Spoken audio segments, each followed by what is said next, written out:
This report looks at some of our organisational highlights over the last 3 months. Over that period, there have been some fairly significant tribal milestones reached.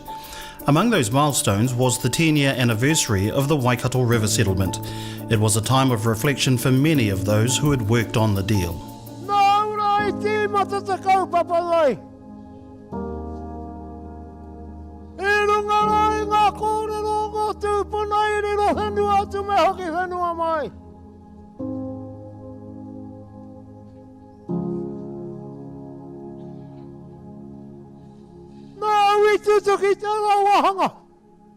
All we want to do is for everyone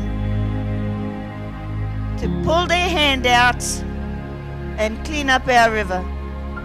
Pull their brains out and tell us how to do it. Put their machines in and use the skill that they have. Te Aratauda Chair Rukumoana Schaafhausen is optimistic about the way forward. She says it is critical that we extract maximum value out of our relationships. 10 years on from the settlement, this Te Aratauda said, actually, not enough has been achieved, we want to do more. We went into the meeting with 3 priorities that we expect our partners, the local authorities, to address. Those 3 areas were around Māori representation, growth in infrastructure, and more engagement with the community. Chief Executive Donna Flavel says it's been an extremely busy time for the organisation, which has a new executive and a streamlined approach. We've had a number of pathways and careers focused evening through our rangatahi. We've had a massive amount of people coming through on our housing workshops, so the financial literacy. So we've, just in this last quarter, about 700 people coming to our workshops. People are really keen to understand how to own their own home and how to get into owning their own home. So home ownership's really critical. Our taiao, we've done a massive review, 10 years of the Waikato River settlement this year. So we've done a big review on the JMAs. Are they effective? Are they working the way that we wanted them to work? Particularly with the relationships with councils. We had business facilitation workshops. We've had the Digital Technology Week, so showcasing some of our Māori businesses in the tech industry. And again, there was about 300 to 400 people attending that. One of our most significant projects this year has been the establishment of a 5-year plan. Donna Flavel believes it's necessary if we want to start achieving in a way that's aligned to Whakatupuranga 2050. Setting some real hard timeframes up front will hopefully bring about better discipline moving forward so that our Te Whakakitenga members are able to have input into it. The other key part to that is having our workshops. So our team's been working really hard to make sure that we get feedback and input from our Te Whakakitenga members into the plan, so that we are actually working on initiatives that our whānau support. Rukumoana says this is the start of the process that will require ongoing engagement with Te Whakakitenga members and a much wider audience. We will come back to you later this year with what the options might be and what they will cost, and that will shape the next 5 years. So again, co-designing with you as opposed to us telling you what to do is something that this Te Aratauda set out to do right from the outset. Kaha Energy Solutions is a business that started with a dream.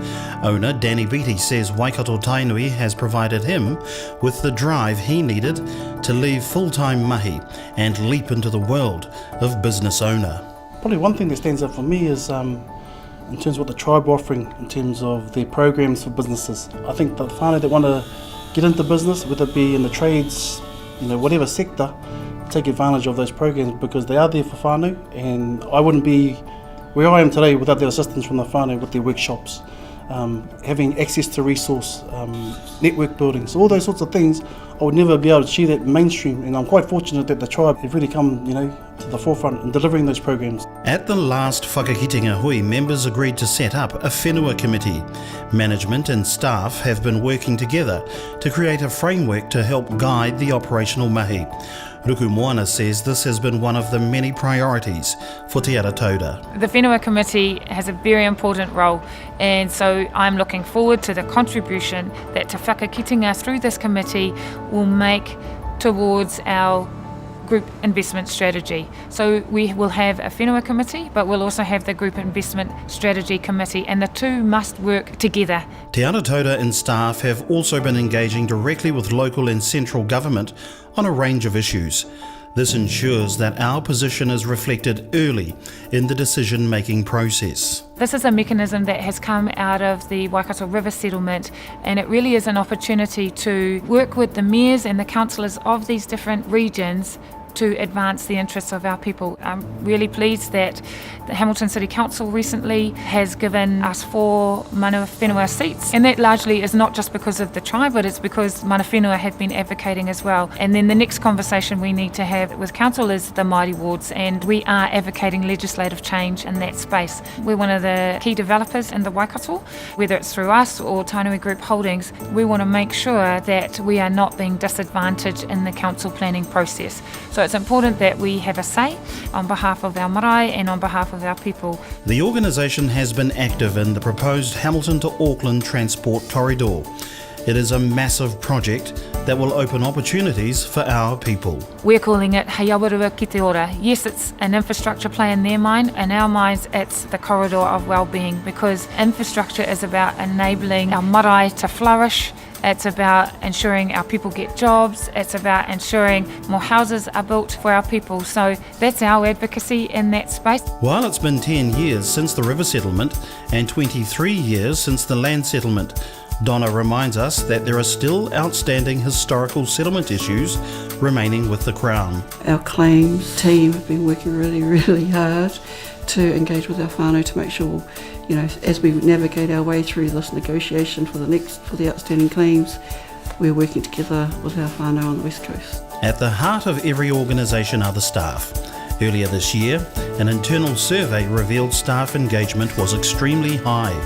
Donna says it's critical that we maintain that momentum. I think, when you have those kinds of results, it's always hard to find, what can we do to make sure that we maintain that momentum and we don't get complacent, I suppose. So, we want to continue to make sure that we keep those results high, we keep people's energy up, and make sure that we continue to deliver the good outcome.